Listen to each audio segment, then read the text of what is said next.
Hello and welcome to the Build With Baer Workshop. My name is Pat Bear. I'm here to build a model kit and hang out with all of you. I'm throwing the Bear Cave, the Lego, the Scythe emote in the chat. If you are currently a subscriber, you can reply with those emotes. If you're not a subscriber, you can say hey or use other people's emotes or continue to just be a lurker. That's okay. Lord Crashington says, hey Pat. Hey to you, Lord Crashington. Welcome, welcome. And hello to everybody here. We are currently at 45 out of 50 subscribers. It is a new month, and we have the goal of 50 subscribers. We hit that, and then those alerts go away, and I stop mentioning it. It is the first building stream of the month. Yesterday was the first stream in the month where we played Paparazzi, which ruled. Lord Crashington says, snowed in for tonight with another big storm hitting here in Ohio. Well, Lord Crashington, I hope you stay as warm as you can, and I apologize for bragging that it was in the mid 60s here today, and absolutely fantastic for walking. It was a lovely walking day. It was a little windy, but it died out real quick, and I was very happy to get out of the house. I did not even wear a hoodie. That's how nice it was. It was so nice. So the nice day in February, like last year, there was never a good day in February. So this was already better than that. Aristovan is here throwing in those emotes. Welcome, Aristovan. Happy to have you here. As always, my friend. Right now, the dashboard is telling me there's only one viewer, which I know is a lie because two people have chatted. I can also look at the who's in the chat. I can just quickly go in there. I mean, that's not always the best snapshot because there are bots in the chat on occasion, but it looks like we are at least two people watching, which is great. Two is more than one if you're doing the math at home. Last because we didn't get snow at all, but we did get ice over. Stayed home from work. Lashbrook, now the third person talking about the ice. Lashbrook, I know that, look, 2021 wasn't good for most people. So, but I know that in a very specific way, the winter was very bad for y'all. So I'm glad to hear that you did not get snow. I'm sorry you got ice because I know that still also affects people with their running water and all of that. I hope things are cool. I'm keeping an eye out there, on the folks I know in your region, and I hope everything's a-okay. Great. My view number just bumped up to 6, which is more than 1, if you're keeping track at home. What are we working on tonight? We're continuing on with our big Lego project. We're working on the child. Here's a big block. We're going to be making the sides for this, and maybe we get to the arms. Right now, Texas did nothing about it at all. Yeah, it seems like y'all had a real rough one last year, and now it's 2022. So infrastructure, who needs that? I am sure that contractors in your state and in neighboring states have been prepping to sell you shit. I am sure that there are folks in Oklahoma right now that have gas. They have full tanks of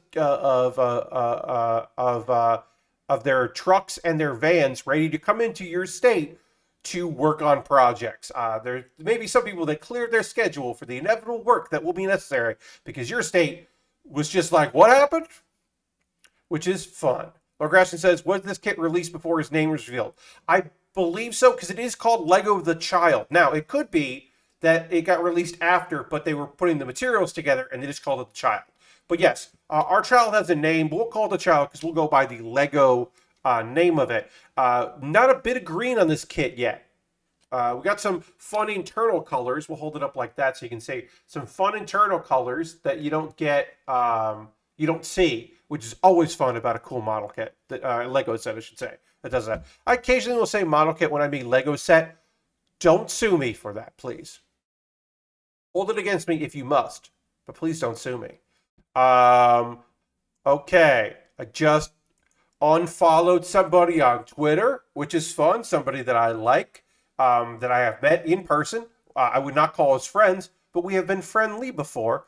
And they were defending Brian Kendrick, a man I've never met, but I certainly know enough about Brian Kendrick to know that, fuck, what are you doing? You don't have to vehemently denounce a person, but you certainly don't need to defend them. Look, people grow and people change, but generally, if you were a truther, if you were a conspiracy theorist aficionado or believer of conspiracy theories, um, you know, 11 years or 9 years, I'm sorry, 9 years doesn't really change it that much. In fact, it probably is a slippery slope down even more. If you're unaware, we'll get into Lego building here in a second.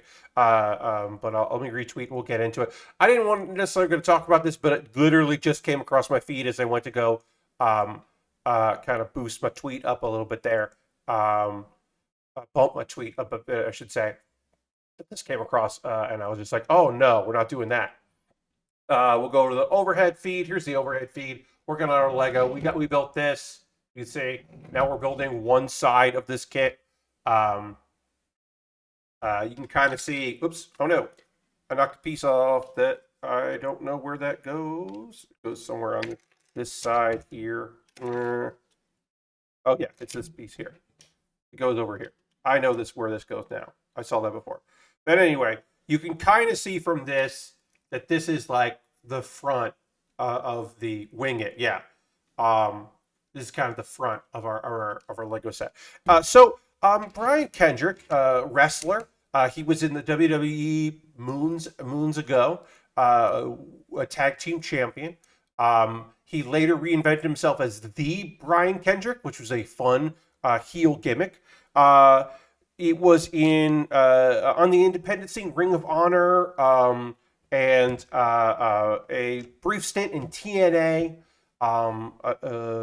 Wrestled under the name Spanky for a bit, and just capable in the ring. Ran a promotion in Los Angeles that was focused on kids. It was a Saturday morning wrestling show that featured like superhero-like things and was like a PG show. The trainer, people know him. People regard him highly.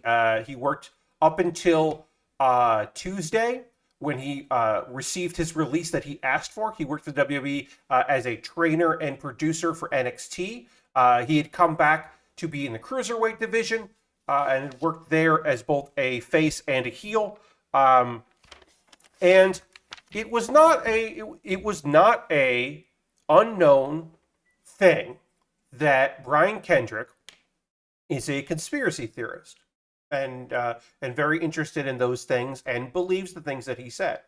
There were some shoot interviews that he did. Generally, when shoot interviews happen, those are wrestlers talking about wrestling, no holds barred.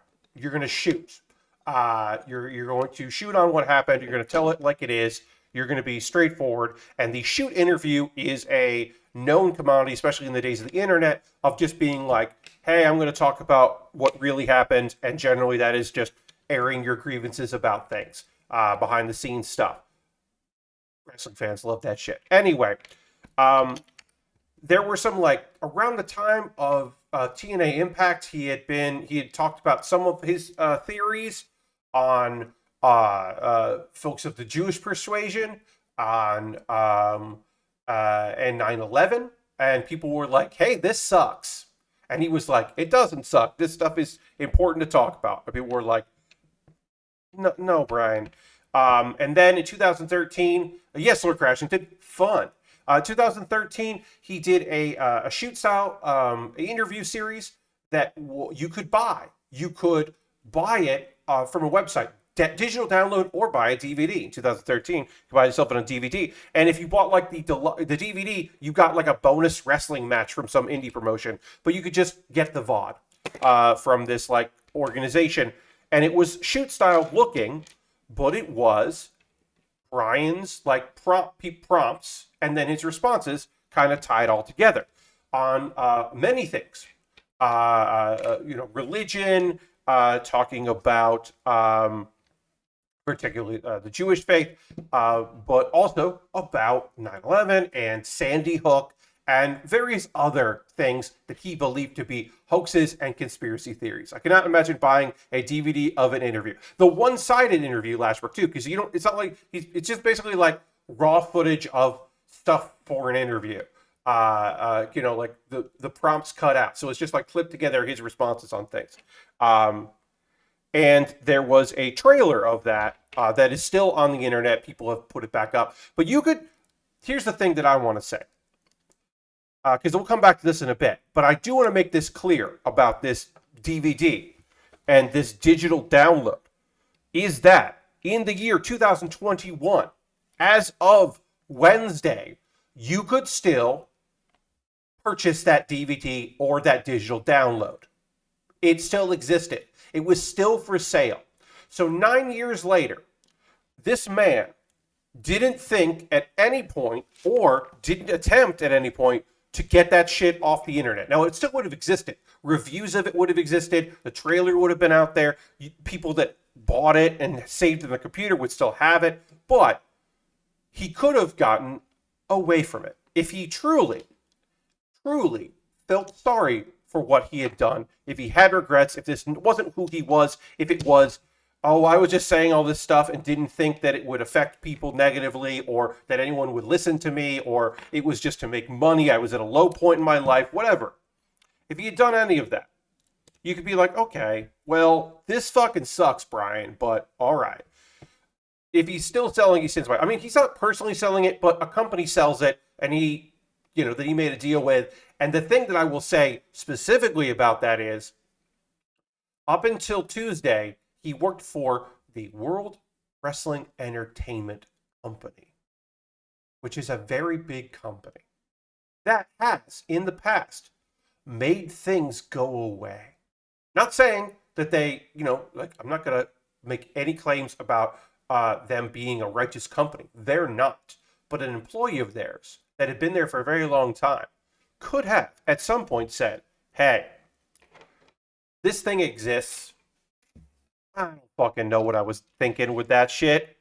But, I would love if a letter from someone got sent, or a phone call got made.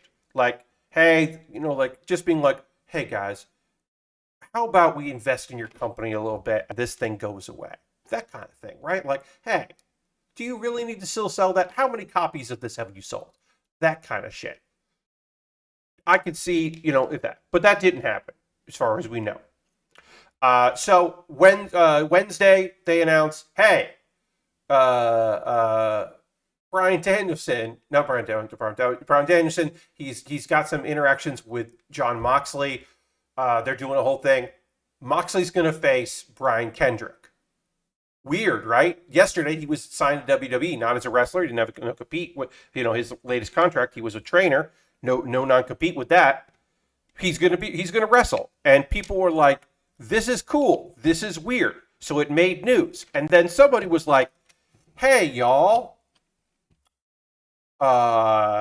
Does anybody else remember this fucking shit? And people were like, no, I did not know this. Or other people were like, oh yeah, that's fucking right. What is up with that shit? Lashbrook subscribed with Prime. That's 51 months on a 51-month streak. That's ridiculous. We'll read the best in a second, but let's hit the old applause. Let's hit the applause. The applause. The applause. Thank you so much for that. Turns out you can't use a Prime sub on mobile. You have to wait until I finish making dinner. Oh, well, thank you for finishing making dinner, and thank you for renewing your subscription with Prime. 51 months is ridiculous. So thank you for your continued support. That means a lot. Let's throw the Bear Cave Lego site emote in the chat. I forget sometimes to say that because I'm so busy hitting the old applause thing. But anyway, so people were like, what the fuck? And then Tony Khan, the owner of AEW, was like, hey, we've been made aware of some awful things that have been said, that he said in the past, and we are going to not have this match.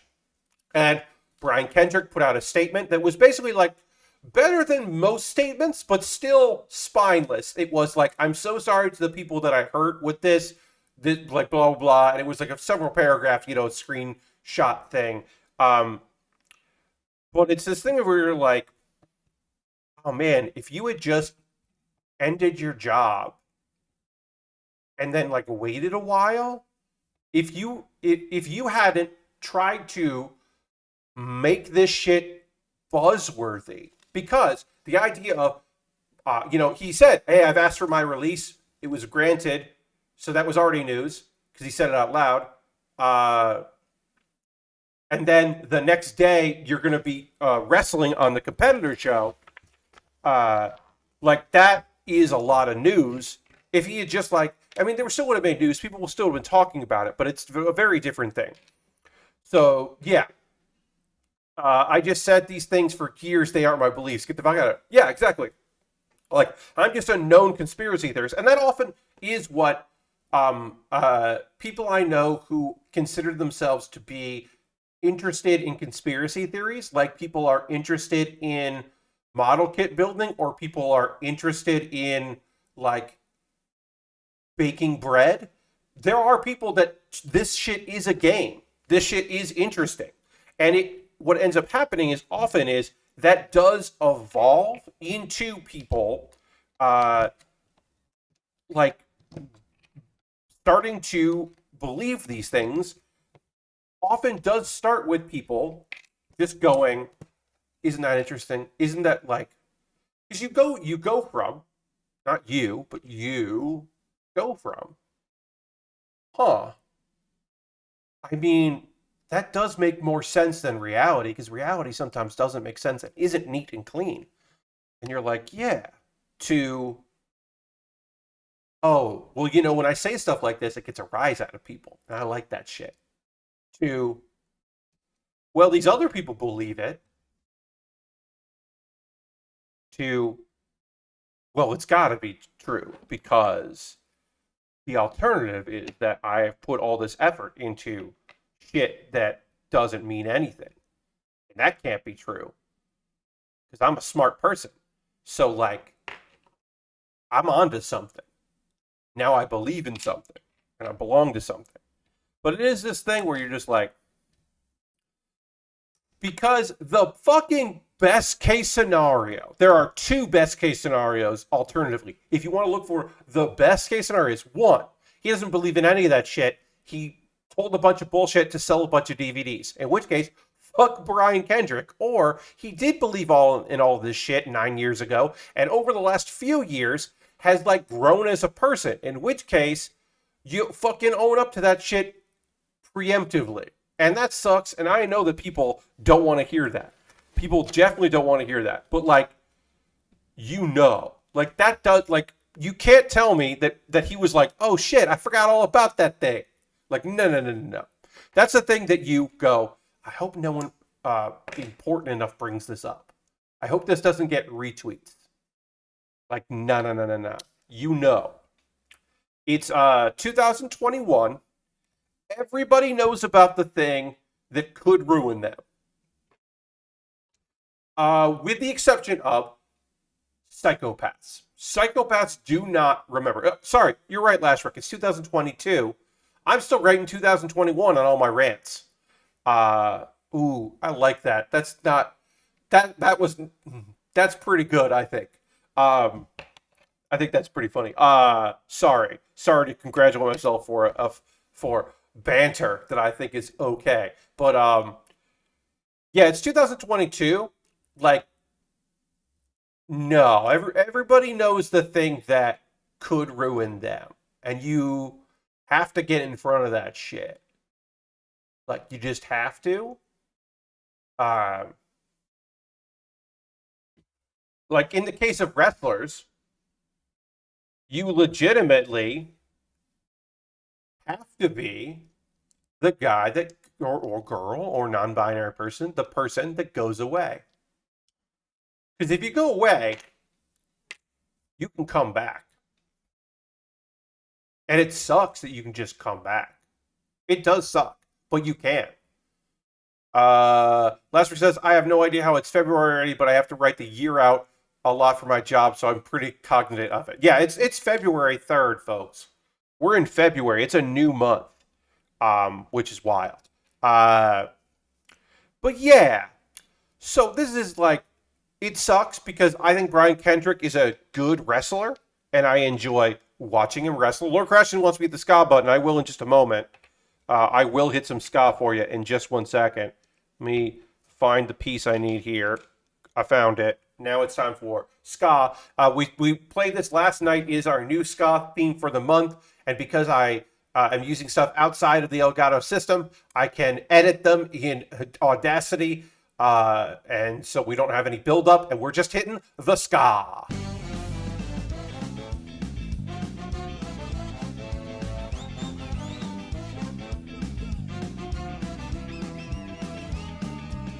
And I can also edit that. That's like a 30, I think that's a 45-second clip instead of like a 3.5 minute song. So I can just play it whenever the fuck I want, and it'll be fine. We need some ska goodness to wash out the Brian Kendrick ickiness. Indeed. Anyway, also like, fuck yeah. AEW sucks in a lot of ways, and it's totally right to, and they deserve their critics and their criticisms. Check out their mixtape this month for Black History Month, which includes great artists that I do appreciate and like, but also feel so like, oh, we're a racist company. Would we have a mixtape if we were racist? But I do appreciate that they were like, yeah, we're not gonna have him wrestle Jon Moxley tonight. Don't worry about it. Maybe we will have him back in the future, and maybe there are some people in our company who suck ass, but we're not doing that. Maybe we still employ Chris Jericho, who has a podcast that has had a Trump son on it, but we definitely understand that we shouldn't have Brian Kendrick on tonight. We get that. So I do appreciate that.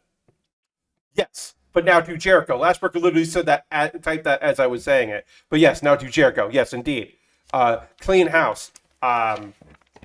Also, yes, do that for your big names and not just your guy that probably wasn't going to get signed anyway and was just doing a one-off. Maybe you would have done like another, appearance, but they were mostly just playing off the fact that he literally was just signed to WWE. And yeah. So do that for people that are under contract with you. I mean, they did suspend Sammy for a while there when there was old podcast like stuff came up about like incredibly awful things that he said about Sasha Banks. So Sammy Guevara, should be clear. So I do, they have had their things. Max Caster got like slapped on the wrist a little bit for going too far, and then since then has gone too far, but whatever. I know that is on one hand, I do know that being a heel that raps means that sometimes you're going to say shit that doesn't fly, but also fuck off. Good evening, Dirty. Happy to have you here. Welcome. I think we're done talking about that shitty dude. Let's talk about, I don't know, Caster got a timeout, was never really addressed publicly as far as I'm aware. Yeah, it was mostly that he was addressed publicly as he's getting a timeout. Like, it basically went down of like, hey, that's not going to air in the rebroadcast. We're sorry, is basically what Caster got. It was nothing more than that. It was addressed somewhat, but it wasn't addressed like on air. But there was like a statement made. Anyway, I don't want to talk about shitty wrestlers anymore because we will talk about those again in the future because of the world. And that's unfortunately how it works. That's how it works. Let's talk about this. I don't remember who uploaded this, but it is available now on archive.org. This came across my desk the other day, and I was like, oh shit, I remember this. Hell yeah. Let's talk about America's Greatest Otaku, which was a TV program, a reality show program, that aired in 2011. And you were like, oof, America's Greatest Otaku, that can't be good. And you're right. It's not good. It's great. No, it is. It was produced and then hosted by the president of Tokyo Pop, the manga company, the American manga company. And it was looking for I have to look this up, Lasper, because I can't remember, because I was watching this, like, I had a friend who taped it for me. So let me look it up. Let me find out. where this was. America's greatest. Oops. Otaku. Okay, because I can't remember. Because I definitely didn't watch it when it aired. Let's see. Tell me. Don't tell me who the judges were. Um, language filmed in production company. I'm sure the chat has already told me, but I'm committed now to find the information. Uh, let's see. Come on, somebody tell me what this was. My heart wants it to be G4. Yeah, I don't remember, and so it's very fun because like IMDb sometimes doesn't say like what it aired on. They often don't, which they should. They often just list like a bunch of information, but it's hard to be like finding out like where it was. Hmm, I do like that IMDb says 2011 to dash as if there's going to be more of it. I do appreciate that. So let me see if I can find this out. Sorry. Production box office company info will be there. We don't want that. Come on, tell me. Tell me where this was. God damn it, they're not telling me. I'm sorry, folks. Anyway, it was a reality show uh, to look for, like, to find America's greatest otaku. Um, and then also to make Tokyo Pop seem hip and cool, um, like Stu, who was the host of this 8 episode series. Um, he wore like a leather jacket, and he was definitely trying to seem like fucking cool. And he wasn't. And they had like the thing I remember really sucking about this is that he had interns. Um, that they used to like help find the people. They called them interns. They were like people they paid money to. But it was just like, fuck you. Don't call them interns. Like, what are we doing here? Um, but it was like, all right, here we go. Here we go. Mm, nope. Nope. Yeah, because they were trying to uh yep, can't find the name of it. So I don't know where it aired. So I apologize. I didn't watch it on TV. Pay me to be, yeah. Um, so he was just trying to be cool because they were trying to move into. They saw the writing on the wall, which was that the bubble had already burst in anime in 2011. Because this was predating the. This was like 2011. You were the like the anime boom had already ended in America. Streaming service stuff hadn't really taken off, but torrenting had. Torrenting crushed like home DVD sales. VHS sales were already done at that point. There wasn't a lot of anime on television that had kind of already come and gone. Um, yeah, no one is getting their car wrapped in anime skins. Yeah. And manga had already done well, but um, had already done pretty great, but also was in decline because the stores that sold it were going out. The big retailers were out, and in fact, this show was shot in 2010, aired in 2011. While the show was airing, Borders announced that they were going into bankruptcy, and Borders was the biggest seller of manga for Tokyo Pop. Tokyo Pop also went out of business in 2011. So this show aired as like really as like Suncoast Closing in 2009 was the death knell of VHS. Totally. Not a full on Itachi, but I did see a car with rather large Attack on Titan decals the other day. Okay, so it wasn't a full wrap, but you did see that. Yeah, I mean they're always out there. Like people still got to dream. They got to dream big.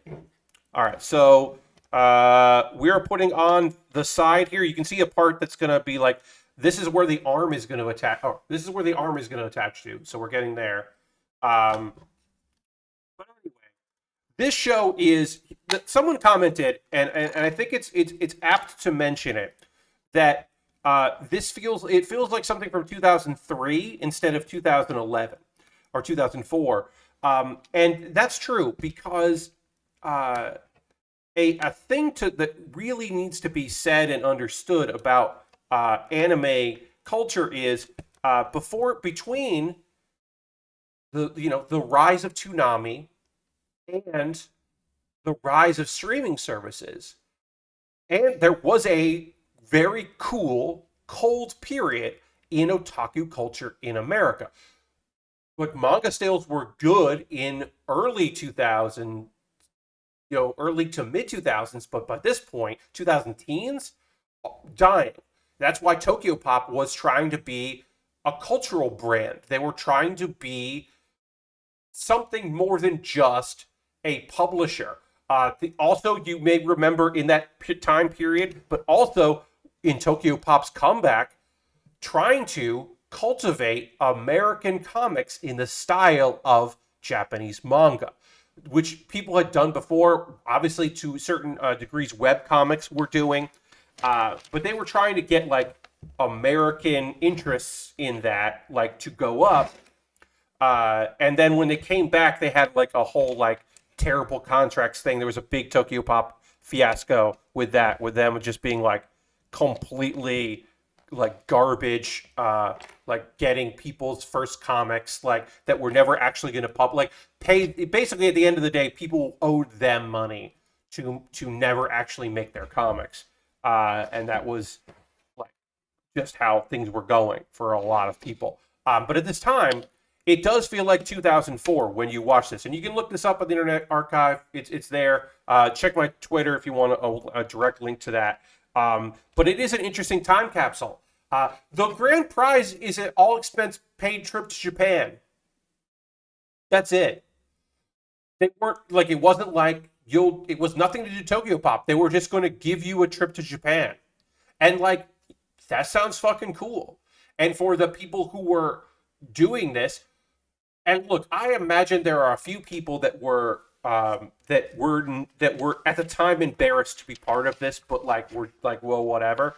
But now, in hindsight, it is just hilarious to see. But it is a time capsule of like, it's the kind of thing that you would hope didn't exist on the internet. Like there wasn't any copies of what you did, because I'm sure there are some people who be like, oh no, this being posted means that somebody I know is going to find it and send it to me. Like there's somebody who is just like dreading the Facebook messages that they're going to get about like, hey, I saw you on America's Greatest Otaku.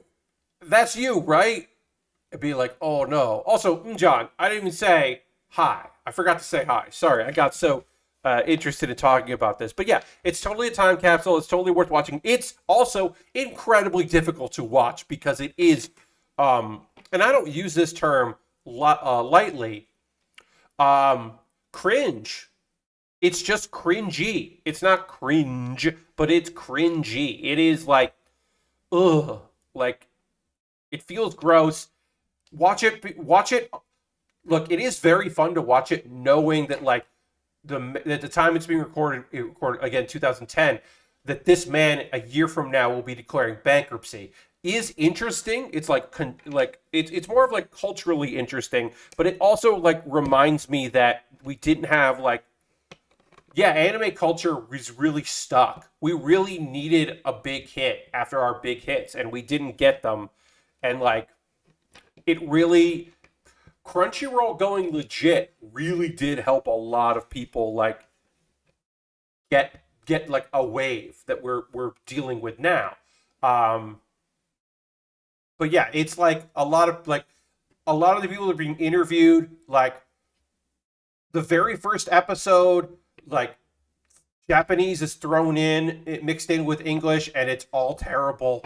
And it's just like, oh no. And then there's like a couple people that you're like, oh, you're actually like, yeah, you're like, I'm not super one to judge, but you're Japanese, like, yeah, all right, okay, but like, what are we doing here? And I should make this very clear. I talk about anime 3 times a week on the internet of my own volition. Nobody's making me talk about anime. I do it because I want to. Also, I did an improv show called Improvised Anime. We ran at some festivals. We performed at a botanical gardens sakura festival. Uh, and we performed outside to people sitting on beanbag chairs outside. And it was one of the best improv shows I've ever been a part of because those kids didn't know shit about improv, but they did love that people were doing comedy about the thing they get.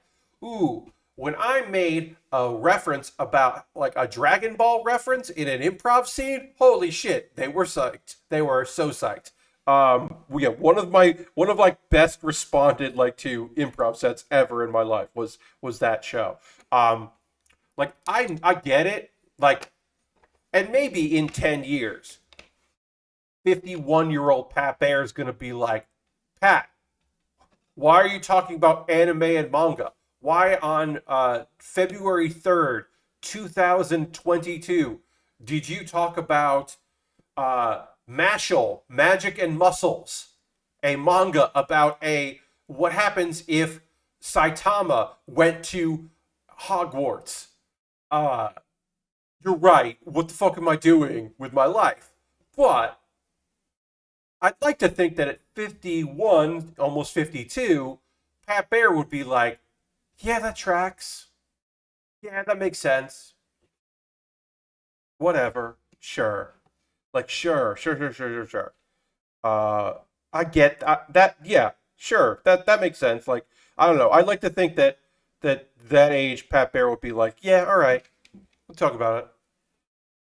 The only thing I can find says it debuted on Hulu. Okay, Last Brick, it might have, but that might be like later, because I don't think Hulu was out in 2011. Maybe it was. I don't know.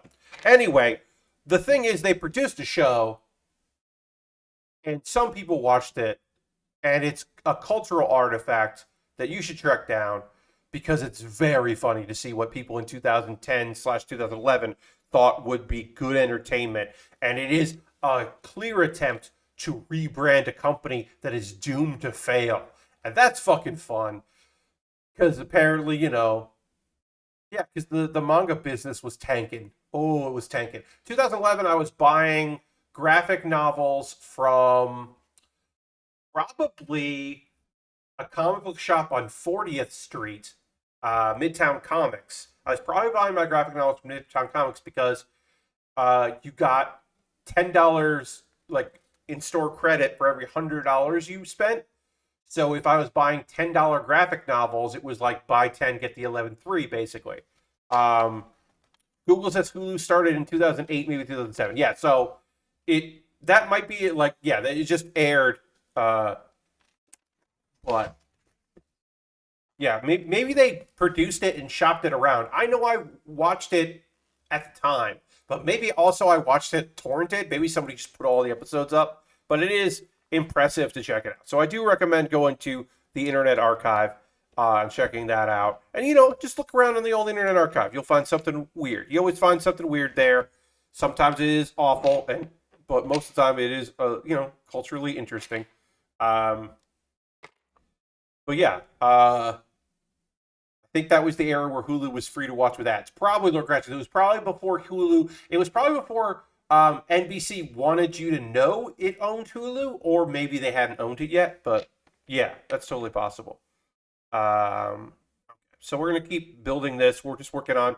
I believe, the other sections of this side here, and then eventually we'll get into arms. Eventually, we'll add arms to this thing. Okay. Other things to talk about. So, Nintendo is sending DMCA takedowns to YouTubers. And you're like, oh no. Yeah, no, Tokyo Pop went away and then came back. And they came back. When they came back, they also were in controversy for terrible, like incredibly terrible practices to try to sign people to incredibly exploitative deals, like American youths, basically. So they never really died, but they did suffer greatly from the fall. I remember they had a fun Japanese show about people biking across Japan for the best deals to make dinner that night. That's fun. I like that. Anyway, So Nintendo is going. We're transitioning. We're going to talk about Nintendo. Nintendo is going after people on YouTube, and you're like, Pat, is this like Let's Players? They're going after Let's Players again? No, they're going after people that upload soundtracks. The big internet people mad at Nintendo thing is that they're going after people that are uploading soundtracks. That's it. Not remixes, not covers, soundtracks. And they're sending like a big channel that uploads stuff was like, I got 3,000, takedowns, and I'm probably expecting more, so I quit. People are like, oh no, what's happening? Now, here's the thing, right? I understand that me siding with a corporation sucks. And I don't want to side with a corporation. I want to side with people. I don't want to side with Nintendo on them saying, hey, don't do this. But also, why do you think you can just upload shit without any consequences? Like, I when I upload 404ing it, right? When I did 404ing it and I would upload it, I would get takedown things all the time. I still get them from videos from 2013 and 2014. I still get them occasionally, and I never fight those, even though what I am uploading is it is like transformative because I am giving commentary over it. I still know that that shit's not going to fly at any point because I don't own it. And people that are mad about this often say, well, yeah, why are they doing this? Not only does it still have a page, Tokyo's website, it's on their official YouTube account too. I'm sure it is, Lashbrook. People don't take things down unless they are forced to. So Nintendo doesn't make it easy for you to listen to their music, their soundtracks. It's hard to, they don't publish them a lot. They don't make them easily available on streaming services. Or easily downloadable. You can't just get them in a bundle like you can with some soundtracks, like on Steam or whatever. So people put them up, and it's a resource. If you really want to hear, like, you got to hear this stuff, from a Mario game. People go through the process of like paying for it or downloading it on a torrent, which they don't want to say they did or whatever, and then uploading it. So that way you can easily get it, right? Just because Nintendo doesn't make it easy for you to do a thing doesn't mean that you get to do it or that you get to be mad when they're like, you can't do it. And you're like, well, they don't let me legally pay for it, so I'm gonna steal it. And it's like, well, yeah, I mean, do it, but don't be surprised or shocked when they're like, hey, don't do that. And I understand they don't make it easy for you to get the thing that you want. But like, I can still find a 24-hour Wii Shop themed video with minimal effort, so I'm okay. Yeah, I mean, like, look, I'm not saying that Nintendo shouldn't be putting these things up for easily ways for people to get these things and have them. Uh, I actually don't think anyone should have anything on a streaming service musically because they don't pay any artist any money for that shit. Nobody gets paid well for streaming. So I don't think that you should have it. But I do think that it should be easier to access art. Art should be available. But like I said, when you go out of your way to do something and you're just like, well, I'm going to do it. Like, this to me isn't the same as people that like use photos and like silent video clips for commentary about anime that like get takedown notices by like Toei. Like, if you have a channel dedicated to you talking about One Piece and you just have a bunch of images from that, like, I don't think that you should get takedown notices for having images up in your YouTube commentary videos where you're talking about things. That's different from clips from the show that you don't have any rights to. So I think that shit sucks. And especially Toei is in particular like awful about that shit.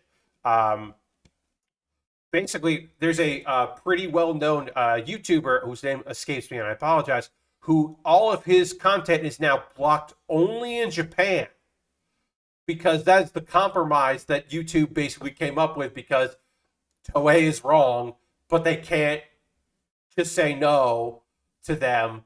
So instead, they're just like, sure, this guy's videos can't air in Japan. And he's like, fine. That's not the audience I'm going for anyway. Thumb drive with music on it that blocked the just copying it to my computer. Yes. You didn't own the music. You owned the thumb drive. But yeah, I mean, like, companies are going to do what they feel is in their best interest. That's generally not helpful to you. And it sucks. Like, when I did karaoke and I uploaded, like, I never even tried to monetize karaoke stream stuff when I was doing, like, the Twitch Sings. I never tried to monetize that because I knew that wasn't going to fly. And none of my videos one of my videos got, like, muted. The whole thing got muted. And so I took it down, took out the song, and then re-uploaded it. It was fine. But for the most part, it was just like, yeah, I can't make any money off this. And that's fine. I wasn't expecting to. That's okay. It's like totally all right that's how things are going to go. In the same way that, like, Super Robot Wars 30, I'm never going to stream that. I'm never going to archive that. Forget that. There's too many anime themes in that shit. I'm not doing it. I'm not even going to worry about it. It's fine. If that game was, like, my favorite game of all time, I would, like, figure out a way to do it, but I'm not going to worry about that shit. My SRW30 are only blocked to Japan. There you go, John. See, there you go. But, like, I'm not going to worry about that, right? It's a thing where it's like, I can't, like, for an archival purpose, if this was the only way to find this stuff, right? If stuff that was getting blocked was like, well, this stuff doesn't exist anywhere. Like, yeah, I understand from an archival purpose project, like, being upset about it. But if it's just like, oh no, my YouTube channel full of stuff that I don't own the rights to got taken down from the people that own the rights. This is like, yeah, all right. Like, if this was just like, oh, all my cool covers got taken down, then it'll be like, oh, well, that fucking sucks.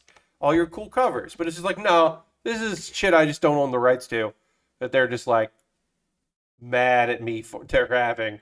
Like, nah, I'm good on that. I think I'm good at I'm, like, fine with that. I missed a step here, so I gotta go back.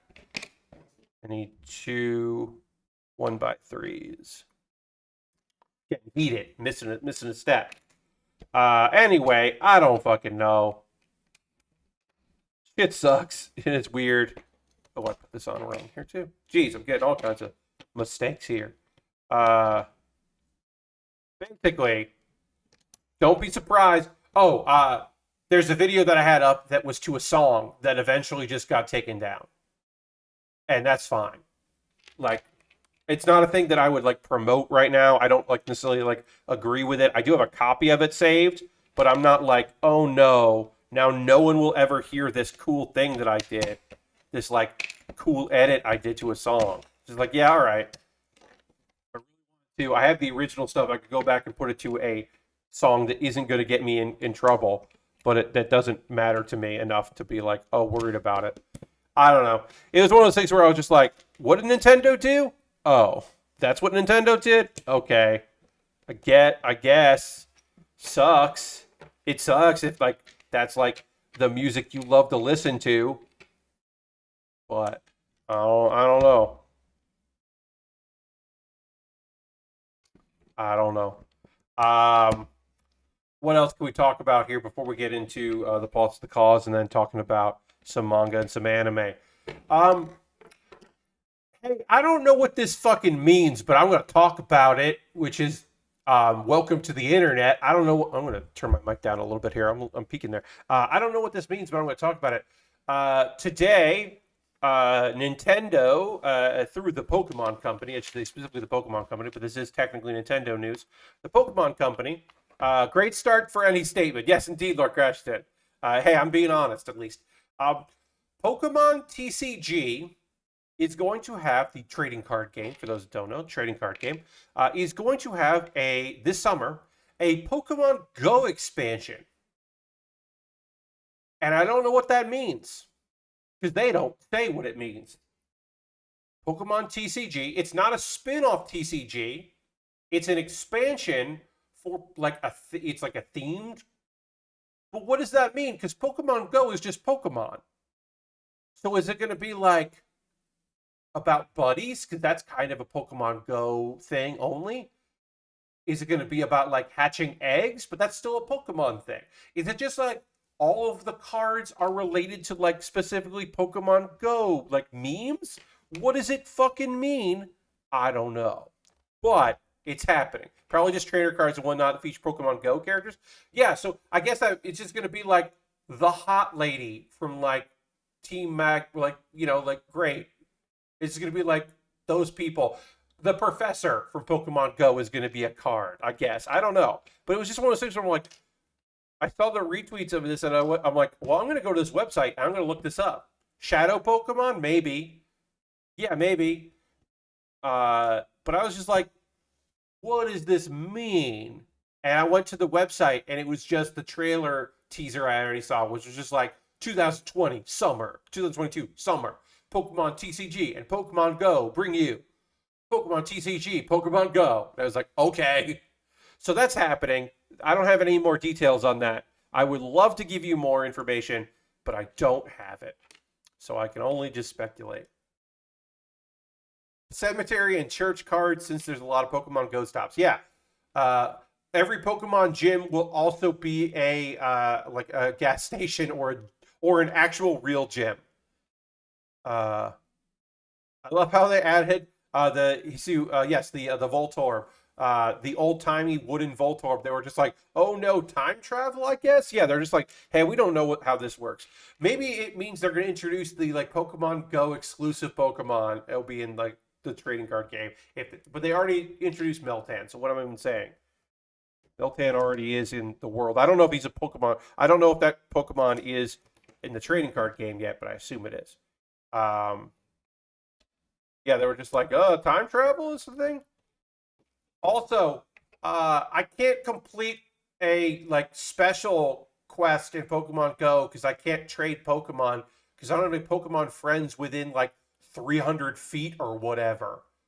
So I can't trade those Pokemon, and I want to trade some Pokemon, and that sucks, and that's rude. I can do everything else. I can catch Pokemon. I can even go to a gym. Look, I know where I can go and do some shopping outside and hang out and get some food, and then also have some gym battles and raid. Uh, but I don't have anyone that I'm friends with that especially even if I like found someone in my local area that was into Pokemon Go, we would still have to like send each other enough presents like over a period of time to make it so that we were good enough friends to trade Pokemon. The remote raid stuff they added for the pandemic is the only way I've gotten to do raids. Yes, Lastbro. I always say yes to raid invitations. Shout outs to Alex Cox. You don't watch me stream. You're a lovely person. I think you're great. But shout outs to Alex, who often invites me to raids when I'm on my walk. I'm just like walking around and I have Pokemon Go open, and then Alex invites me to a raid. Thank you for that. You're the realist. But yes, the remote raid stuff allows me to do raids, which is great. I got a bunch of gym battles and raids done during PAX Unplugged because the convention center was near a bunch of shit, and there were so I did a bunch of raids then, which was great because there was a lot of the raids got me a dragon Pokemon that I didn't have enough of to evolve it, and so I got a lot of candies, and that was awesome. It was great. All right, let's get this in here. Did I miss a thing? I did. All right, we need this and that. Did they follow through on removing the remote stuff in Pokemon Go like the pandemic somehow ended? So they walked back some of it when they were like, hey, all this shit's going away. Like I think Radius has been saved, like the Radius to a Pokestop is back.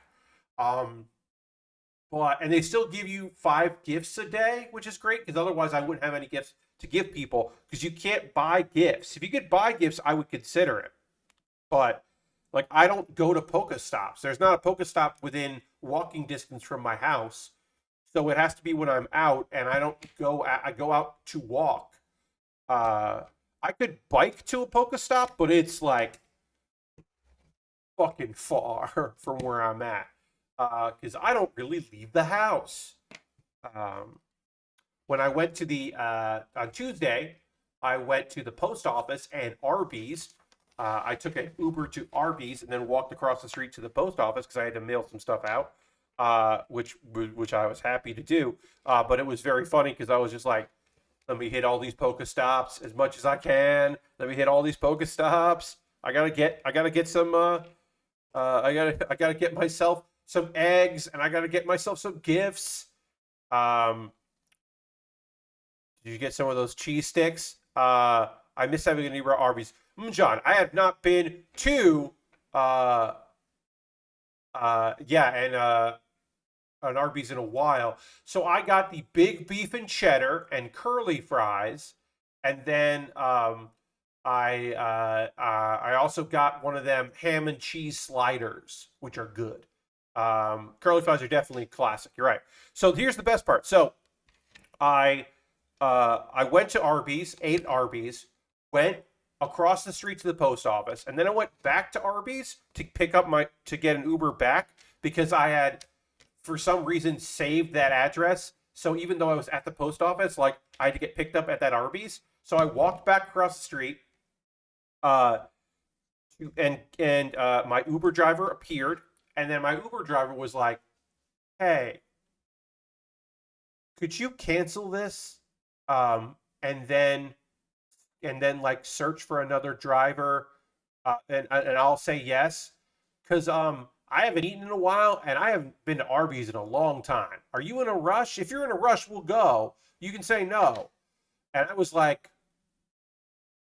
yeah, man, yeah, go get some Arby's. That sounds great.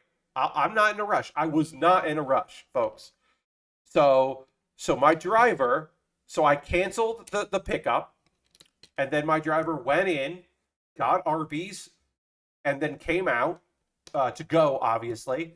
And then I went and did like yes, like hey, I need a ride. And then he was like, yeah, I'm on it, and it worked out. Thankfully, no one else picked up, which would have been awkward because I would have had to cancel that so that this person could then say yes. And then got in the car, and then he drove me back here and ate curly fries out of the cup holder, and it was great. Oh, the pandemic kills your Arby's. I'm sorry, Lashbrook. Look, am I going to get it again? Probably not. I have to go back to the post office because I have to send mail that comes here to my parents. Also, because they're on vacation, my mom likes getting catalogs to read them by the pool. So I do have to mail catalogs to her, which is very funny to me. So I will be back next Tuesday to go to the post office, and I don't think I'm going to go to Arby's again. But before they get back, I will go to Arby's another time because, like, why the fuck not? I'm getting sick of the food I'm cooking. If you're not following me on Twitter at this point, what are we doing here? But check out, I have been doing a thread on Twitter of all of my dinner preparations, with the exception of like I got takeout one night or delivery, and so I just put my lunch photo up. That was the night that I cooked in the kitchen because I was like, oh, I'm already gonna be cooking. I don't feel like cooking dinner because I was gonna do my cooking stream. Um, but every other day, it's like whatever I prepared. Uh, and sometimes it's interesting, and people were like, "Ooh!" And then sometimes I get like one like, and it's like, "Yeah, I don't know why you would like a photo of chicken and mashed potatoes and peas with like gravy, or no, I don't think I had the salad yesterday with like I don't know why you take a photo of that. It doesn't look great. It tasted fine. Gravy was tasty. It did not homemade gravy, but like yeah, I understand. I understand why people didn't like hit the like button on that one. But it is fun to just kind of like last year. What I did was, I should say, last year my thing was I I just tweeted like day whatever and then said something, and that was fine. It was mostly for me. This is like I think a little bit more like interesting because I am taking the photos, and I can also, it's nice for me to go like, when's the last time I had pasta? And I can look back and go, oh, over the weekend I had it with chicken. Ooh, I had chicken like 3 days out of 5. Let me take a break here. Or like, ooh, I should probably like eat some of that. I have pork in the freezer. I should probably cook that up. I still have some pork balls or sausage balls in the freezer. I'm probably gonna eat those tomorrow. But I also cooked up some chicken yesterday, so I probably should eat that tomorrow. So I'll wait on the sausage balls. So I'm like, okay, well, I got like 2 chicken cutlets. I'll probably just cook those, like they're already cooked. I'll probably just heat those up with like barbecue sauce, or maybe make them like a big, put them on a bagel. I got everything bagels. Maybe I'll put them on a bagel, a toasted bagel, and I'll like melt cheese on it. Yeah, I might do that. Yeah, I'll chop it up. I'll chop that up. Or maybe I'll make more barbecue sauce. That has been honestly, ooh, that fell. What does that look like? That has been the best part of the best thing I have made, I think, was I made homemade barbecue sauce, and it's been years since I made that, but I had all the ingredients for it. Um, and that was really good. Also, I put some sausage balls on Kraft macaroni and cheese because the milk wasn't going to go bad, but I had milk and so I was just like, oh, I should just make this while I have it because I don't always keep milk in the fridge when it's just me. So I was like, okay, well, let me get this together. So I put that on the mac and cheese, and that was really good. Usually I just eat macaroni and cheese as is, but I was like, oh, that'll be neat. I'll just put that on that. It was pretty tasty. All right, we're almost done with this bag. We're going to take a pause for the calls because we haven't done that yet. I'll talk about ways you can support the channel, and then we'll get back into Lego building and also conversations about manga and anime. Let me hit the old intro button here. Okay, so first and foremost, if you're currently a subscriber, you can throw the Bear Cave, the Lego, the Scythe emote in the chat. Let the people know that you're a subscriber. It's the easiest way to support what I do. We did have Lashbrook renew a subscription today, which is great. Thank you, Lashbrook, for doing that, using Prime Gaming Token, which I appreciate as well. You can use Cash Money, your credit card, through Twitch. You can also, hey, Ghost Valve, welcome. You can also use Prime, if you have Amazon Prime, with your Twitch. Again, we're currently at 45 subscribers. I would love, yeah, whatever. You know what I'm doing here. That. We're at 45 subscribers. I would love to get to 50. That is the goal. It's always the goal, is to be 50. If we don't get to 50, it's okay. You could gift a sub. There's nobody at the gift sub leaderboard right now. You could be the first. That would be neat. Or you don't have to. That's fine. Bits and coins, always appreciate it. You could do that, and you could join that. You could be the top of that leaderboard. That would be cool. Again, all the stuff I'm going to talk about here are optional. None of these are things you have to do, but if you'd like to, that would be fun. You could subscribe to my Patreon. I didn't lose any patrons between January and February, and that's fucking great and always a pleasant surprise. But if you would like to join the festivities or maybe up your membership, there's a $1, $3, $5, and $10 tier over on Patreon. I owe my Patreon supporters a new intro video. It's been a while. I got to do another one. The last one I made, I was still living in New York. And I think I had just started doing Monday streams, so I redid that video, but I gotta redo it. I gotta do a new one. Anyway, Patreon, again, that's an alternative, or an addition to. Hey, there's some of y'all, which is fucking great, and I don't shout you out enough for this. Thank you to everyone that supports me both on Twitch and Patreon. I love that. That's so nice. Thank you. What else? Oh yeah. I have a YouTube channel, youtube.com/PatBear. Now, obviously, subscribing, that's a free thing. You can just subscribe for free. Nobody's going to be like, you can't do that. Everyone's going to be like, yeah, subscribe for free. That's great. There's also a membership. And if you want to see my Wednesday videos on Tuesday, spend $2 a month. And you get, 4 or 5 4 videos a month, plus sometimes a 5th video, you one day early. That's pretty neat. Also, if monthly does not appeal to you, direct donations are a thing you can just do. A one-time donation. All of the things I make go into a fund, and I use that money to buy model kits and equipment. This kit that I'm currently Lego set I'm building here was a gift from my parents. That doesn't happen. Most of the time, I have to buy stuff, or you buy stuff for me. But most of the time, it is from the lovely support of all of you. Because everything I make goes into a fund, and that goes to model kits. Now, I do have an Amazon wish list, and you could buy something. So if you're like, well, what's the next thing you're going to build, Pat? Well, you could decide that, because if you buy something from my wish list, that becomes the next thing that I build on stream. Sorry, I just gotta do that. Great. Um, and we'll take a quick look at the wish list there. My Amazon wish list has Lego sets. It has some pre-ordered stuff in there.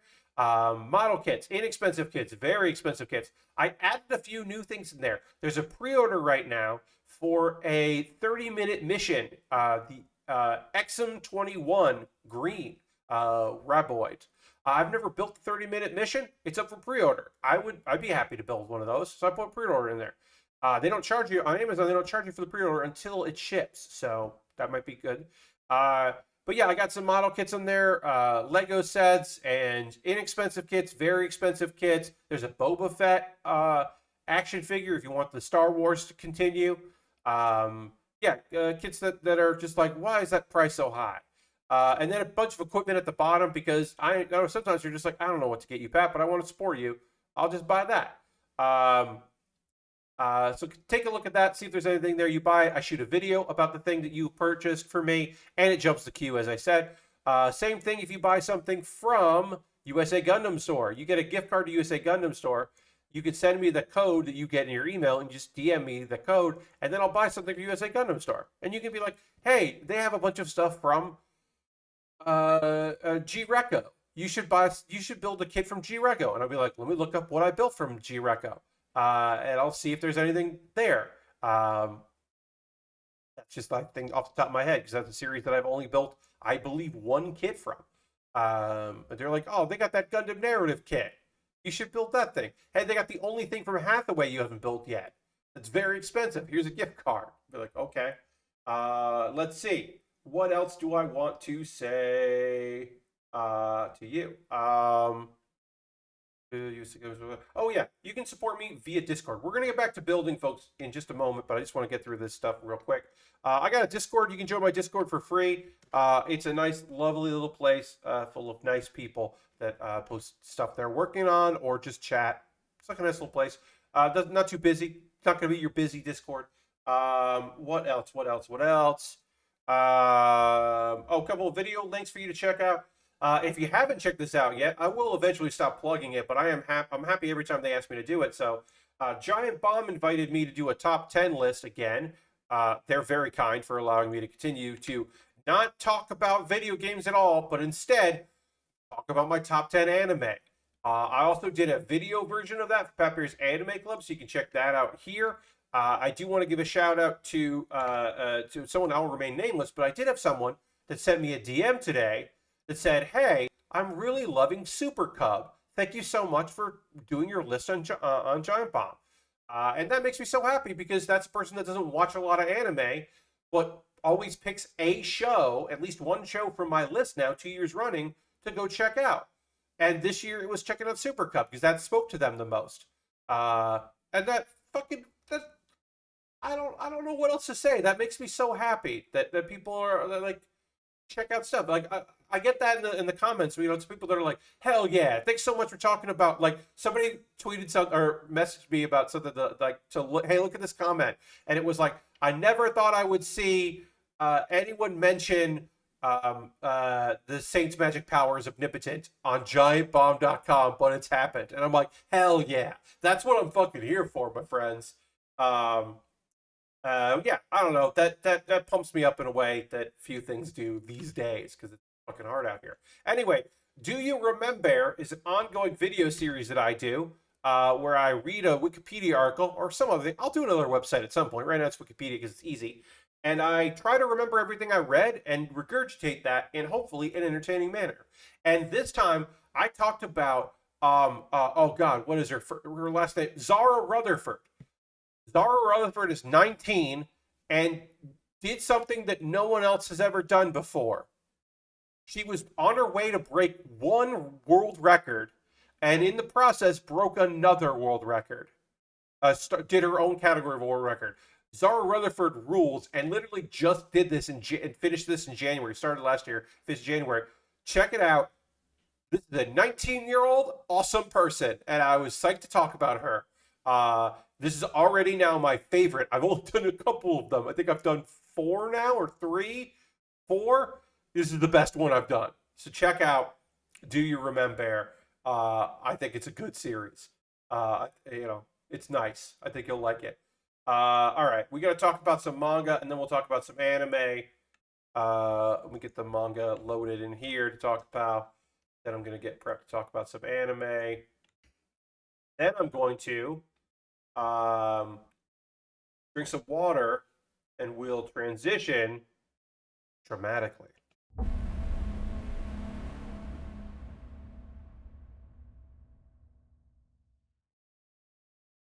I should make that sound effect. I should have like another version of that sound effect that's like longer, so I can drink, so I don't do that. Otherwise, I have to like really sip. I'm not here for that. Anyway, on Monday I talked about how Manga Plus is a an app that basically it's their shit and Shonen Jump. It is one company's publishing arm.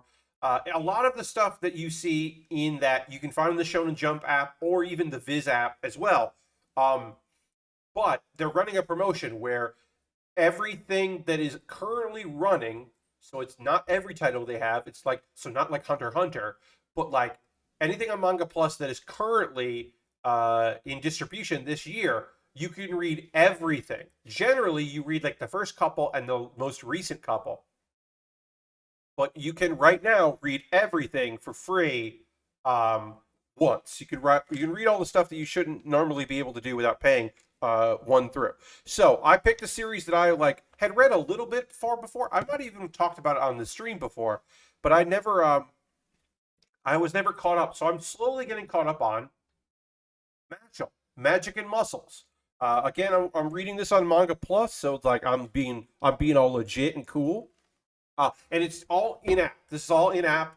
I'm reading on my iPad Mini, which I'm not going to reach for. Well, I was about to reach for it, but I don't need to reach for that. I'm reading on my iPad Mini, which is fine to read, especially for a weekly Shonen Jump style series. So what's the deal with Mashle? I think I jokingly talked about this, but this is true in my opinion.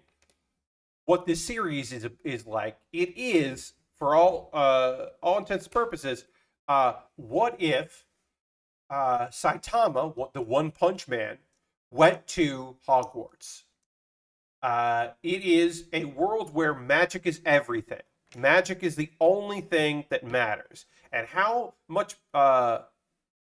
it's just Black Clover, right? So Lashbrook, um, except funny, yeah. I mean, it so the main character in Black Clover, Asta, doesn't have any magic, but he has like anti-magic, and he's like a good boy. Our dude is a good boy too.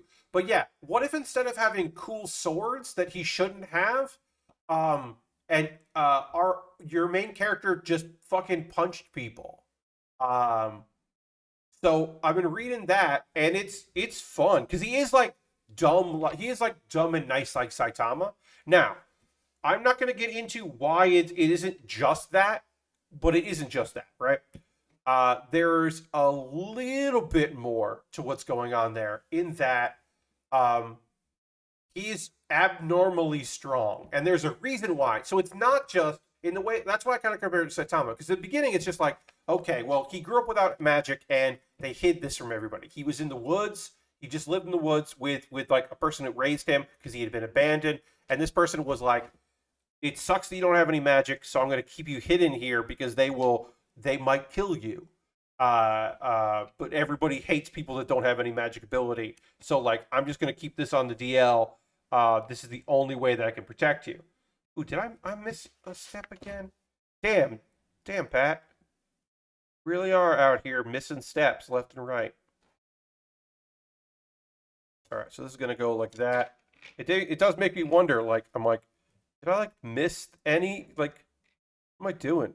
Okay, so out here, this out. That goes like that. Here. It makes me wonder, like, oh, are any extra pieces that I have left over for each one? Just like pieces I should have put down and then just didn't? It's totally possible. All right, so we'll find the spots we missed here. But anyway, eventually you'll start to understand why this dude is so strong. And there is a reason for it, and I'm not going to spoil that because it is a big fucking spoiler as to like why this guy's going there. But anyway, he hides his powers, and then people are like, well, look, you don't have any magic, so like this is mean of me, but like there's no reason for you to resist here. And he's just like, hard work. And they're like, what? Because at the very beginning of it, it is like the comedy does come from the fact that everyone is very unprepared for getting absolutely trounced by a guy with no magic, because magic is important. Getting punched in the face is surprising when you don't expect people to be able to dodge your punch it or your magic, or punch you in the face before you can let off your spell, because you're expecting them to do a spell against you. And then you'll just fight about like the potency of your spells. You are not expecting a roundhouse kick to the face. And then eventually people are like, all right, well, I have this specialty magic and you can't get out of it. And he's just like, yeah, but I can hold my breath for a while because I am a superhuman and everyone else is weak. And they're like, oh, well, we got the strong guy. This guy's also strong. And he's like, great. But he's also never been in a fist fight before. So it's okay. So it is really dumb because most things end with people talking a whole... It is satisfying in small chunks. I don't know if it's a good binge show or... Sorry. I'm trying not to use that terminology, so I do apologize. It's not necessarily a great show to marathon or a comic because it is very satisfying that people talk a lot of shit for like 2 pages and then get punched in the face. And they like do magic and he like avoids it. And then just takes them out. It's very satisfying. But if you read a lot of it, you're like, I don't even know weekly if it would be good. But it's definitely not great to just go through all of it. Because eventually you're just like, yeah. You're talking a lot of big game here, but you're about to get pounded. I lost my shit at the bit with the iron rods this last book. Yeah. So like it is that thing where like he does also have the habit that I love of naming his physical attacks as if they're magic, because he tries to pretend like he has magic to get into the school. And then everyone like figures out this dude doesn't have any magic and they fucking hate him. They fucking hate him for it. Everybody's mad. And eventually some people do come around to the fact that this dude rules and actually, but he's still pretending like he has magic. And then sometimes people fall for it. They're like, wait, I didn't think he had any magic. And he's like, he doesn't. He's just saying the name of magic move, like spells, and then kicking people or punching them. And it's pretty great. And he is, okay, we just finished this bag. We're now going to attach this and then we're done with this bag. And we still have 6, 7, and 8. I think we had 3 bags left. I thought we had 9 bags. Technically, or actually we have 8. I read the 6 upside down and thought we had 9. I fucked up. All right, so we got to put this in here. Burying the Vince principle is a great early bit. There are a lot of great early bits of people just being like fucking owned. Just, there's no better word for it. Yes, last book is definitely accurate. It looks great. The panel composition is fantastic. The art is really stellar. But also it feels like every chapter is too short because some of the fights feel formulaic. Now, there are battles between his friends who are actual mages. There are magic users. So you do get magic battles. But it does feel in some instances pretty formulaic. It also, like, I would say that he's a little Saitama. He's also a little mob. He's a little like Mob Psycho. And sometimes he does feel like just a moron. All right, so now we're in bag 6. This bag, we're going to null this bag. This bag has green in it, friends. We're going to build a hand eventually. we finally got some green. So we're going to put our extras in here, and we are just going to do a rough knoll, just a color separation knoll, just to like make my life easier. And then of course for Saturday, I will go in more detail of like. Also, I'll probably knoll the other 2 bags just so that we can do like a straight shot, because we're not going to get through all this bag in the next 20 minutes or so, but we'll get through some of it. But yeah, mostly we're just going to sort, and I'll try to get some of this stuff in. So anyway, I think it's worth checking out. I would say if you like your shonen good boys to also be like kind of clueless and you're looking for a little comedy in there, I think it's good. Like I said, I don't know. I think it is sometimes like predictable, even when it's like I don't know. I don't think the twists are really twists. I think they're just like, yeah, of course the person that looks evil is evil, and of course some of them are gonna come around and begrudgingly respect the dude. It's just like, yeah, I don't know. Sometimes it doesn't feel earned. Like, I got to a chapter where like people were like, "You're cheering for him," and it's like he's saving our lives, and that's the point where you're like, yeah, I know you love magic or whatever, but it's very clear that this dude is saving everyone's life right now. So maybe you could give him a little bit of respect. Like, what the fuck? Like, this dude is clearly taking one for the team and working really hard, and you're doing shit. Anyway, yeah, so that's Mashle, Magic and Muscles. I'm reading it on Manga Plus for fucking free, which is cool. Now let's talk about anime, which one of these shows I 2 of these shows I pay to see, and one of them I don't pay to see it because I have a gifted premium account for Crunchyroll. She Professed Herself, Pupil the Wise Man is by far my least favorite isekai that I am currently watching right now, because I stopped watching Are Fuerte. So this one is now my least favorite. I kind of, and I'm not watching the one about the person who was isekai'd into a woman's body and forced to love his best friend. And he and his best friend are not happy about it. She and his best friend are not happy about it. I'm not watching that one because I don't like it. But I am watching She Professed Herself, Pupil the Wise Man. It's fine. It's one of those like, this dude is fucking great. He still thinks of himself as a male pretty much at this point, even though he is also in a girl's body. But this one more goes into like mistaken identity and keeping secrets more than it goes into like a crisis of gender politics. So I appreciate it more because it is not a comedy trying to deal with some issues that are not funny or should not be taken lightly. So I appreciate it more than I think I would if it was more of a comedy. It's fine. You know what? This is a thing I can say about it. It fucking passes the time, and that's great. Thank you for passing the time. She Professed Herself, Pupil of the Wise Man. That is an excellent goal in 2022. In the Land of Leadale is good. It's weird. So this is the one about the girl that woke up and she's inside a world that is based on the VR MMO that she used to play.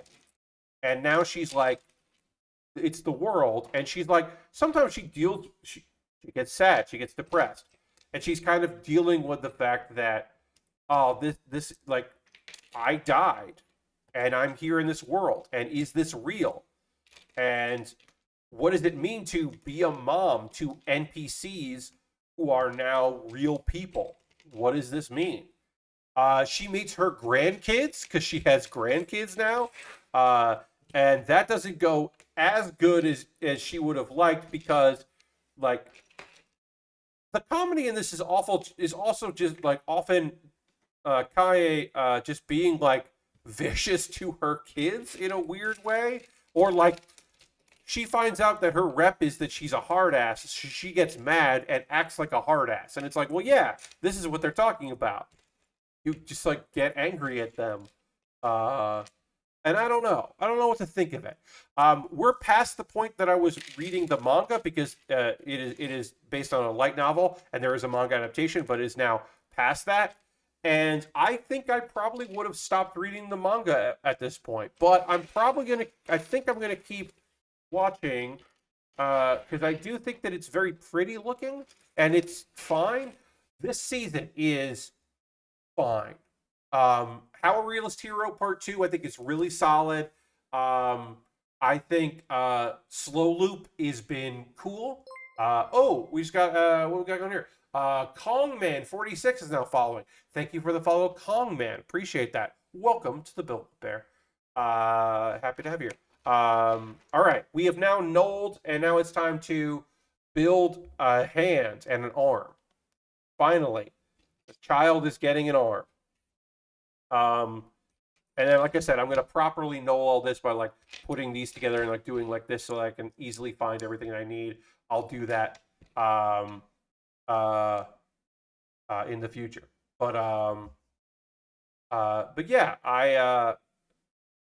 I'm liking some anime this season more than I'm definitely liking more stuff than I did in the winter season because the winter season, or sorry, the fall season at the end of last year was rough.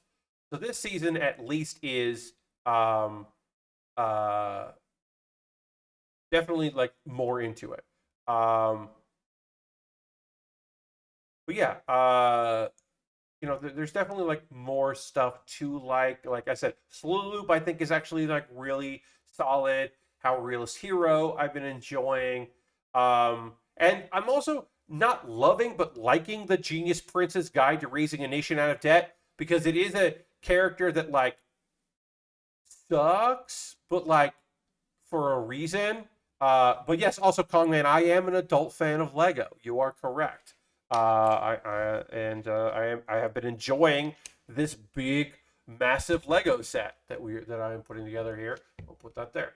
Real big. Getting this body done right here. Here, we're putting some arms on our friend in a little bit. We'll get into that. Oh, you have it. Nice. So yeah, Genius Prince is like, it's one of those things where you're just like, he just kind of wants to like sell out his kingdom, and it's just a fantasy show about like a dude that like, it's kind of okay. Oh, you have the child Lego set. Nice. Yeah, I got this as a Christmas present, and been happy to put it together. Um, but anyway, yeah, the Genius Prince, like he's not super likable, but the people around him are likable and he likes them. And I do enjoy that about characters that come out like that are complicated or are meant to be like kind of shit heels, but having a character care about something goes a long way with me. So even if he's like scheming, he's thinking about the people that he cares about, and like part of the reason why he's failing at getting his country sold off to another country without going to war and having have to do that is that like, well, sometimes they're like fucking with people that he cares about, and then he has to respond to that, and it's just like, okay, that's cool. I like that. I like that. That's like his motivation. Like he has like his big plan, but he's still not gonna like stand idly by. Like you can insult him, but you can't insult the people he cares about. Like no. Like no, that's not gonna fly. And I like that. I think that is a fun complication to things. So pretty interesting series.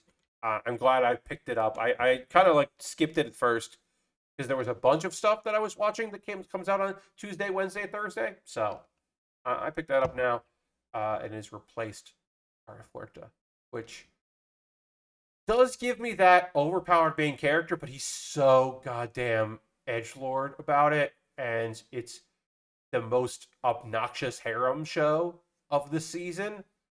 Because like how a Realist Hero, like yeah, there's a lot of ladies and they all like Soma, but he's like kind of aware of it, and feels weird about it and conflicted about it, and then like clearly has feelings for one of them, but like understands why other people would have feelings for him. And also he's the king, so it also complicates things very much that like subjects of his have like want to be one of his wives. And so like kind of like I said, the realist hero kind of goes into the realist stuff. Uh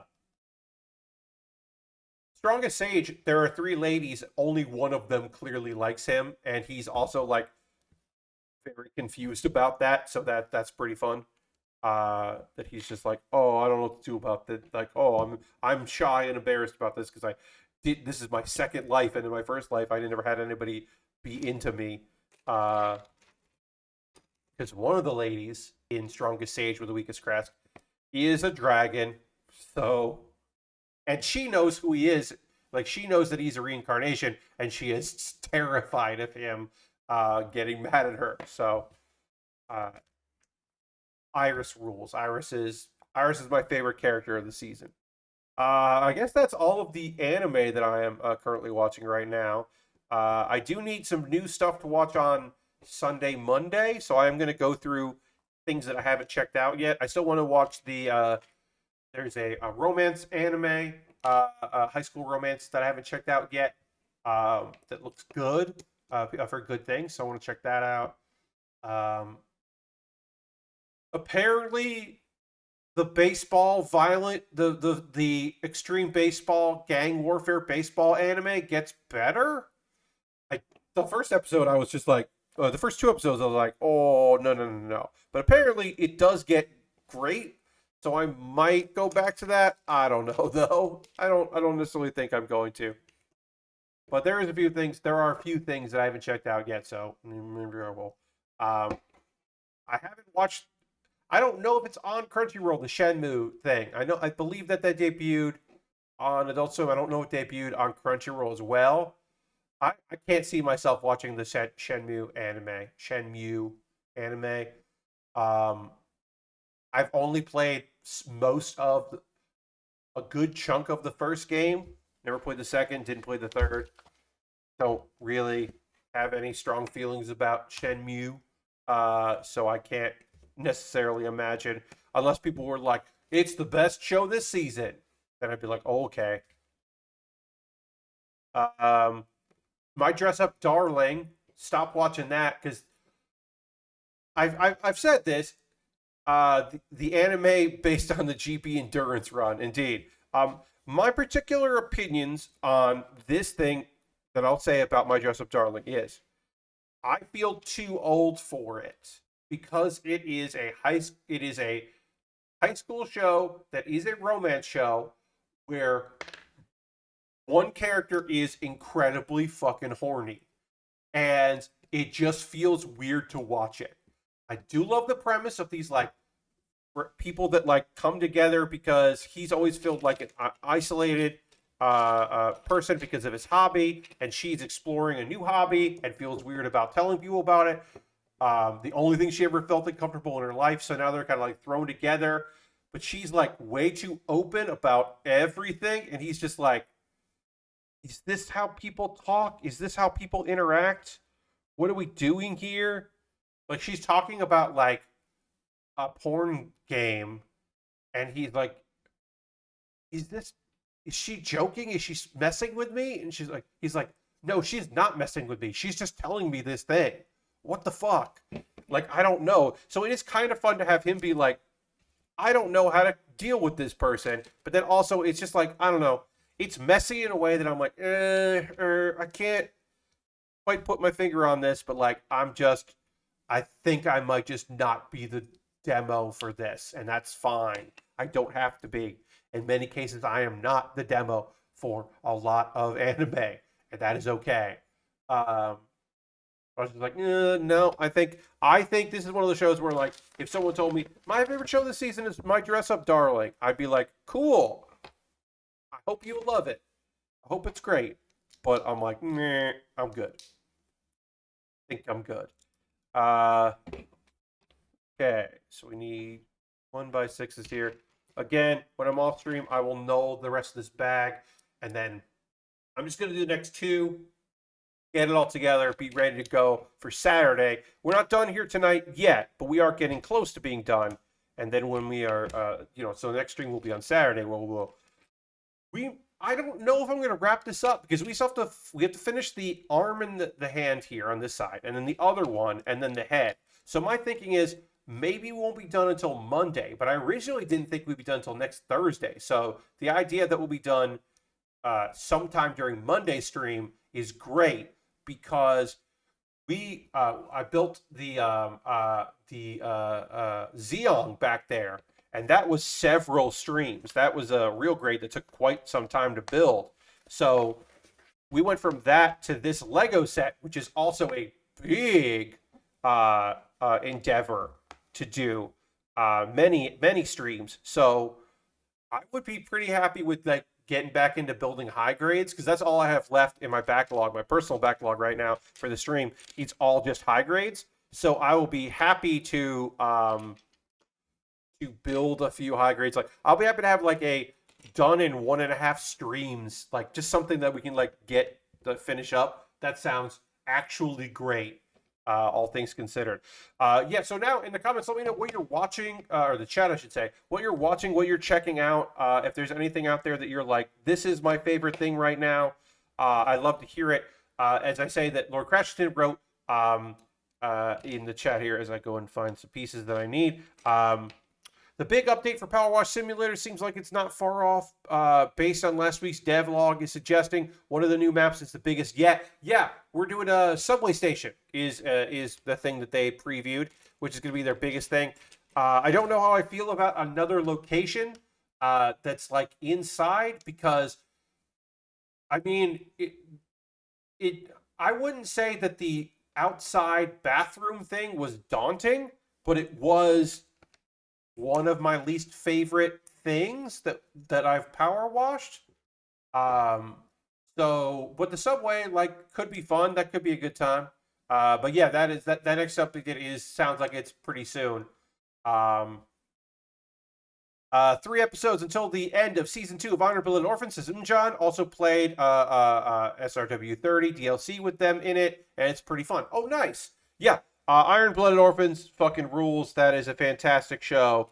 And yeah, I think the second season is solid. Sometimes I don't know if it jumps a shark, but I do think sometimes I'm just like, yeah, all right. Okay. Oh God, all right. This at least looks more open than the bathroom was. Yes, the bathroom felt very claustrophobic. I don't like low ceilings in a thing, including like when we did like the part or the playground, and you had to like get underneath um, some parts of that. I don't love that part. Lastbrook says, I'm trying to make an effort to buy things on my Amazon wish list that have been on there forever before they go out of print or whatever. I like that, Lastbrook. Yeah, keep an eye on the things and being like, you know what? This has been here a long time. This is something I wanted for a long time. Instead of like the new hotness, get like something like that. Lastbrook says, so I watched my new Blu-ray of Redline today. Still good. Nice. Nice. Okay, and then we're going to put a 1x2, a square. This is the problem with not knowing is that, it's one of the big brown pieces. It's a 1 by the square here. So now I'm gonna like dig around and find the square, and it's gonna be like right. It's one of those things like, yeah, this was right in front of me, but how am I gonna see it when it's in a pile of all the same color? But anyway, I am excited for more. Oh, I should say this. Hey, Monday, get ready for a new thing on Monday. It's a similar thing to what I've been doing, but so next week on the 7th through the 11th of February, I talked about this on stream. I definitely talked about it on Twitter. Daily Dwarf, my weekly or daily, I should say, playthrough of Dwarf Romantique. I wanted to experiment with afternoon streams, but I didn't want to do a build stream to find out that like, oh, nobody wants to watch me do afternoon streams, or lots of people want to watch me do afternoon streams. Like I didn't want to find out either way. So the idea was,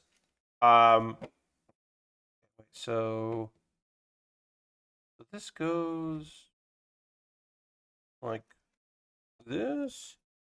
Okay, great. Sorry, it took a little second to go. Great. It's great. It's a taco show. Yeah, no. So, Daily Dorf is me playing Dorf Romantique for like an hour and change. It's going to be short streams, 1 p.m. Eastern, Monday through Friday. So it's 7/11. It's so next Monday through next Friday, a rare Tuesday stream and a rare Friday stream. 2 streams a day on Monday, Wednesday, and Thursday. Will this negatively affect my evening streams? Hopefully not. Will it positively affect my view count? I don't know. Will I find that afternoons are actually like, oh, so great, and I should do an afternoon model kit building stream, instead of one night? I don't fucking know. I have no idea how this is gonna go. So that's why I want to experiment. I don't want to just be like, hey, instead of streaming on a Monday night, I'm gonna stream a Monday day. Like I don't want to do that unless I only want to stream in the afternoon, like when my internet went out. When I was between internet providers and I didn't have any internet, like 1 week, I like streamed in the afternoon on a Saturday because that's when I could get rehearsal space. To like at a place that I knew had great internet, so I could go there and like plug in. Like I could plug in Ethernet because I like knew the people and they would set me up. Like if I'm like traveling, I will do a stream on a day that I don't normally stream. Like, I don't want to do that. I don't want to break my schedule up just because I'm like, oh, I want to experiment. Like, no, that's not like, because some of y'all, I know, you are, you go out of your way, which I very much appreciate, and thank you very much for this, to like make time to watch my streams. You're just like, oh yeah, that's part of my Thursday. That fucking rules, and I appreciate y'all so much for that. But I also know that some people are like, hey, your streams start when I'm like still at work. But if it was like at if it was like when I got to work at like 10 a.m., 1 p.m. for me, then I could watch that. Or like I could watch, I'm going to take an early lunch and watch you at 11 a.m. Like that sounds great. So I might as well find out because hey, I know people who stream in the daytime. They don't stream at night. They only stream during the day. And I'm not comparing myself to them and their audiences, but like I know there's somebody out there. My first streams used to be at 3 p.m. on a Thursday, and it was like 3:30 to 5, like to like 4:30 was like my first ever stream. So like I know that there are people, and within a couple of weeks, I was able to get affiliates. So like I know that there is an audience that is interested in afternoon streams because it happened for me. Um, so I am going to give that a shot. I have no idea how that's going to work out, but I am excited to find out. Dirty says, saw a tweet from my city stating the roads were icy and not to drive this morning. And about an hour after I started working, a car jumped a curb and took a stop sign after sliding through an intersection near me. Holy fucking shit, Dirty. Please be safe. Be cool out there because people are going to be apparently fucking buck wild and terrible out there. Holy shit. That's terrifying. So good luck to you, my friend. Yikes. Fucking yikes. All right, so this is going to go over here. We're working on our sleeves, basically, for our arms. That sounds rad but scary. Yeah, no, that just sounds terrifying. Nobody needs that shit. All right, so we need a 4. We need a 6. This will probably be the last thing we do here today. Again, I'm just going to take the other bags and just knoll all of them. And then we'll just do all in one, like, great sweep. And I don't think necessarily Saturday we're going to finish this, but we might get close to finishing it on Saturday, and we'll definitely wrap it up on Monday. That's my actual guess. So we need 6 pieces here. So that's these 2, this 2. We need a 1x1, and a curve here. All right. I was safe in my second floor apartment across the parking lot when it happened, but I had a good view of the whole thing. Wow, damn, Dirty. Yeah, that's still scary. Yeah, I definitely had I didn't have my brakes fail, but I had my brakes definitely not enjoy a patch of black ice before.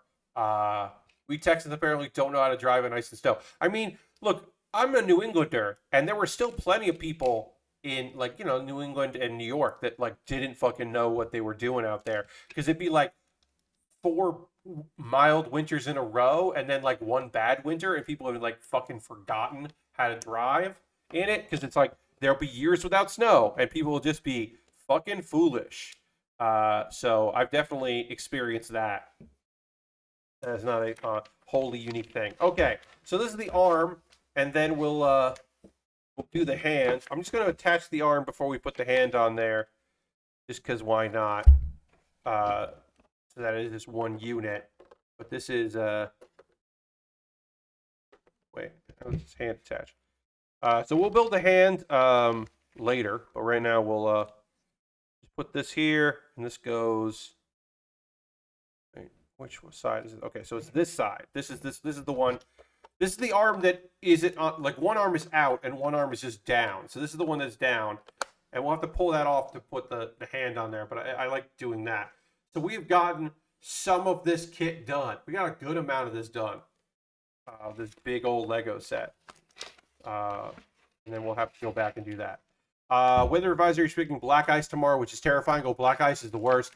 Lord Gresham says, I've done a spin on an off-ramp due to black ice, went over a small divider. Lucky it was 4 a.m., so no one's around. That is very lucky. You're very lucky of that. Yeah, when I hit some black ice on the highway, I went into the median, which luckily was a lot of grass, and it was like a slow little thing. And at the time, this was the early 2000s, I had a Discman that was in like basically in my ashtray.